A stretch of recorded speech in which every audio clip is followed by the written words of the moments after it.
الخير، ازيكم عاملين ايه؟ يا رب تكونوا بخير وتكونوا بأفضل حال. العالم رايح فين؟ العالم كله حاليا بيتجه ناحية الطاقة النظيفة.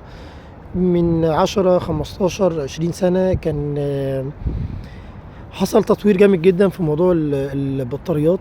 لو نفتكر كان موضوع الكاسيتات، الحاجات اللي بتشتغل بالطاقة الكهربائية كانت بتشتغل بحاجة ببطارية بتستخدم لمرة واحدة، ما بيتمش إعادة شحنها. بدأ تطوير جامد جدا في الموضوع دوت، واتجه العالم كله لاستخدام البطاريات بإعادة الشحن. بدأ العالم كله يطور خاصة الصين بدأت تطور في الموضوع دوت، وبدأ إنتاج البطاريات الجديدة اللي هي بيتم إعادة شحنها. ده عاد علينا وعلى الناس بايه؟ هقول لك ده عاد علينا بايه. ده خلى مثلا جهاز الكمبيوتر اللي كان عندك في البيت، اللي هو كان حجمه مثلا حوالي 50 سم في 50 سم ويصعب التنقل بيه وحاجات كتيره جدا. خلى التليفون اللي معاك اللي هو دلوقتي بقى فيه البطاريات اللي هي بتاعة الموبايل، هي البطاريات الليثيوم. خلى إمكانية التليفون اللي معاك بفضل البطاريات وفضل إنتاج الشرائح الصغيرة الحجم الحديثة، إن أنت بقى عندك موبايل قد كف الإيد، إمكانياته أكتر من إمكانيات الكمبيوتر اللي كان موجود في السنين اللي فاتت. كنا بنشتري الكمبيوتر 2 جيجا و4 جيجا وحاجات زي كده، وذاكرة 80 جيجا و120 جيجا. أنت دلوقتي معاك في إيدك موبايل ممكن بتوصل الرامات بتاعته ل 12 جيجا، يعني بنتكلم مثلا في 3 4 أضعاف، وذاكرة 256 او 512. يعني بنتكلم في ارقام ضعف الارقام اللي كانت موجوده، وحجم اقل مثلا عشرات المرات. ده كله بيرجع في الفضل لموضوع البطاريات. طب الموضوع البطاريات ده خلينا نروح فين؟ يخلينا نروح لانتاج الطاقه النظيفه، ونروح لمكان تاني اللي هو السيارات. العالم كله دلوقتي بدأ يتجه للسيارات اللي بتشتغل بالطاقه الكهربائيه. دول الخليج، الدول الأوروبية كله بدأ يتجه للسيارات اللي بتشتغل بالطاقة الكهربائية. تكلفة أقل، مفيش عوادم، زيرو صيانة، بتستغنى عن بتوفر كتير جدا في المواد البترولية، حاجات كتيرة قوي. طيب مصر فين من القصة ديت؟ مصر لوقتنا هذا راح في سكة تانية، بتحول العربيات من سولار وبنزين لغاز. طيب احنا العالم كله بيتجي في حتة واحنا رايحين في حتة تانية. موضوع تحويل السيارات، ما بقولش سيارات جديدة، لان السيارات الجديدة سعرها غالي جدا. السيارات اللي نازلة جديد بتشتغل بالطاقة الكهربائية سعرها غالي جدا جدا. ما اظنش ان الغالبية العظمى في مصر تقدر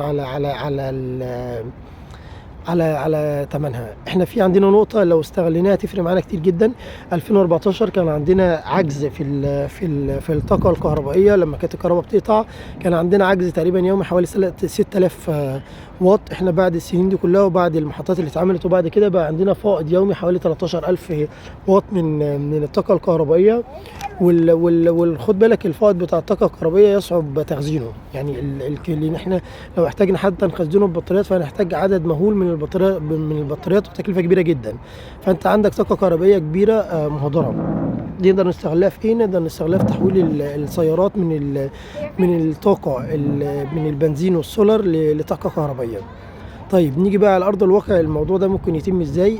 كان في اكتر من شخص في مصر بدأ ان هو يحول بمجهود شخصي سيارات باستيراد مواتير من الصين، مواتير كهربائية، وبدأ ان هو يفرغ محتويات العربية كلها ويشتري بطاريات. بقت العربية عبارة عن شاسيه، بودي، موتور كهرباء، بطاريات.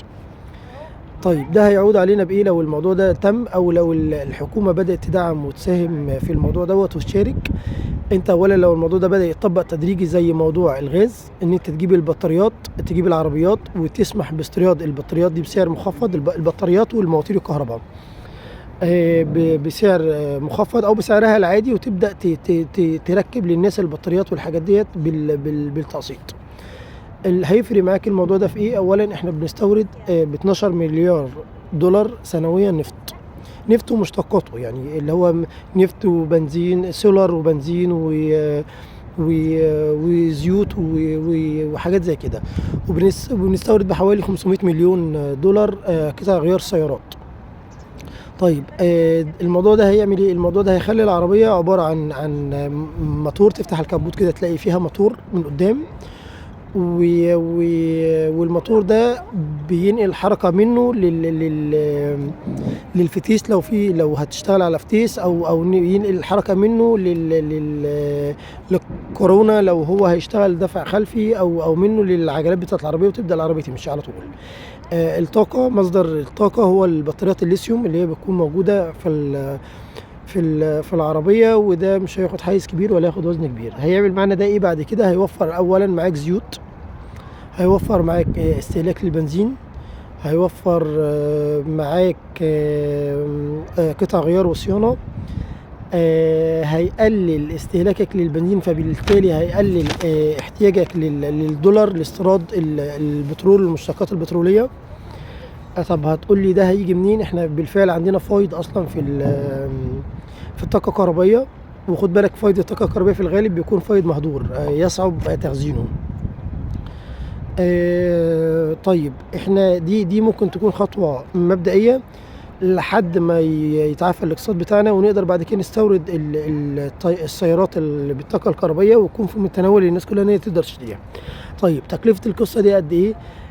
التكلفة ترجع لموضوع الجمارك وموضوع الحكومة. الناس اللي عملت الموضوع ده بالاجتهاد الشخصي، اللي جابت المواتير على حسابها والبطاريات على حسابها وبدأت تعمل الموضوع ده، قالت ان الموضوع يكلف من 30 ل 40 ألف جنيه للعربية. بس بعد كده اللي وفرته في سنتين ممكن يكون اكتر من المبلغ ده بكتير، واكيد اللي هتوفره على الدوله هيكون اكتر من كده. خد بالك ان المواتير والبطاريات والحاجات اللي جابها الناس اللي عملت الموضوع ده باجتهاد شخصي، الحاجات دي متحمل عليها مصاريف جمركيه كبيره جدا. يعني ممكن لو الحكومه هي اللي بدات باستيراد القطع ديت، او على الاقل تصنيع جزء منها، او تصنيع المواتير واستيراد البطاريات من بره، فالموضوع ممكن كله على بعضه تكلفته توصل مثلا من 10 ل 15 ألف جنيه. يعني سعر قريب جدا من سعر تحويل عربية من بنزين لغاز. طبعا هو الموضوع عايز دعم من الحكومة، عايز ان هو يجيب الناس ديت، او الناس خريجين او اساتذه كليه الهندسه تبدا تشارك ويوصلوا لافضل طريقه ممكن يتم بها التحويل. هيفرق معانا الموضوع، هيفرق معانا جدا، هيفرق معانا في تخفيض 12 مليار دولار على الدولة بتوع المشتقات البترولية، هيفرق معانا في تخفيض جزء كبير من 500 مليون دولار قطع غيار سيارات، هيفرق معانا كمواطنين في تخفيض سعر النقل بالنسبة للأفراد أو المنتجات أو كل الكلام ده، وبالتالي هيعمل تخفيض حتى لو نسبي في موضوع الأسعار.